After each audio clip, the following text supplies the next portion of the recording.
Hi friends, this is Gayatri. Welcome to our channel. இந்த போலி doctors நிறைய மக்களை நல்லாவே குழப்பி விடுறாங்க. இந்த ரூம் போட்டு உட்காந்துக்கிட்டு அந்த பிரச்சனை இருக்கு இந்த பிரச்சனை இருக்குன்னு காசு புடுங்கிறது.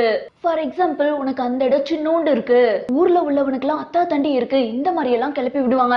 மேலும் அவன் போர் போற அளவுக்கு வச்சிருக்கான், குழி நோன்ற அளவுக்கு வச்சிருக்கான், உனக்கு என்னடா இப்படி இருக்குன்னு டிப்ரெஷனுக்கு கொண்டு போயிடுறாங்க. அப்புறம் இந்த பெல் மாதிரியான பகுதி சின்னோண்டு இருக்கு, சோ அதனால திரவம் எதிர்பார்த்த அளவுல இருக்காது, ட்ரீட்மெண்ட் பண்ணணும்னு ஏமாத்துறாங்க. அப்புறம் ரொம்ப முக்கியம், தனக்கு தானே பண்றதாலதான் திரவம் தண்ணி மாதிரி ஆயிடுச்சுன்னு ஏமாத்துவாங்க.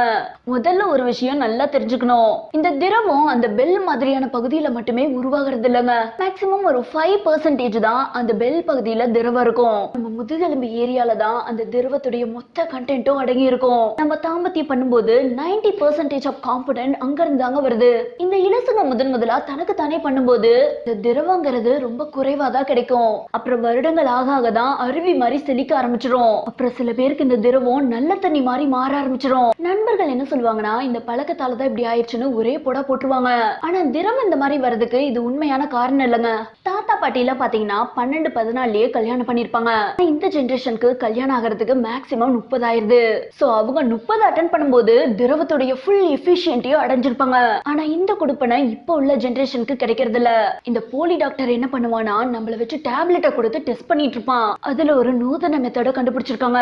போன் பண்ணி ஒரு குறிப்பிட்ட அமௌண்ட்டை பே பண்ணிட்டா வீடு தேடியே பார்சல் வந்துருது. அடடா, இது நல்லா சேஃபா இருக்கேன்னு மக்களும் ஏமாந்துறாங்க. இந்த சம்பவம் நடந்து 1-2 வருஷத்துல பாப்பா வந்துருச்சுன்னா இந்த போலி டாக்டர்ஸ் கொடுக்கற மாத்திரை லேகியம் தான் நம்பிட்டு இருக்காங்க. திரவம் தண்ணி மாதிரி இருக்கிறது அப்படியே தாங்க இருக்கும். உண்மையிலேயே திரவம் நல்லா கிச்சன் இருக்கணும்னா நம்ம பண்ண வேண்டியது ஒன்னே ஒண்ணுதான், டெய்லியும் அடிக்கொலையில பம்ப் அடிக்கிற மாதிரி பண்ணிட்டு திரவம் தண்ணியா இருக்கேன்னு குறை சொல்லிட்டு இருக்க கூடாது. பெரிய பிரேக் எடுத்துக்கணும், நம்மள நாமளே பரிசோதனை பண்ணிக்கணும். ஒரு பிட்டு படத்தை பார்த்தாவோ சலனமான எண்ணங்கள் தோணாவோ உடனே பம்ப் ஆயிராம ஒரு பெரிய பிரேக் விட்டு பண்ணிட்டு இருக்குங்கிற சிந்தனைக்கு வந்துடணும். இந்த ஒழுக்கம் இருந்தாவே ஒரு வருஷத்துல தண்ணி மாதிரி இருக்கிறத கேர்டு மாதிரி கொண்டு வந்துடலாம். இதுதாங்க ஒரு இயற்கையான சொல்யூஷனா இருக்க முடியும். தேவையில்லாம மன உளைச்சல் அடைஞ்சு கண்ட லேகியத்தெல்லாம் எடுத்துக்காதீங்க. அந்த காசுக்கு கேஷ்யூ பாதாம்னு தெம்பு அதிகப்படுத்திடலாம். ஓகே ஃப்ரெண்ட்ஸ், அவ்வளவுதான் இந்த வீடியோ. மீண்டும் ஒரு சுவாரஸ்யமான கண்டென்ட்டோட நெக்ஸ்ட் வீடியோல சந்திக்கலாம்.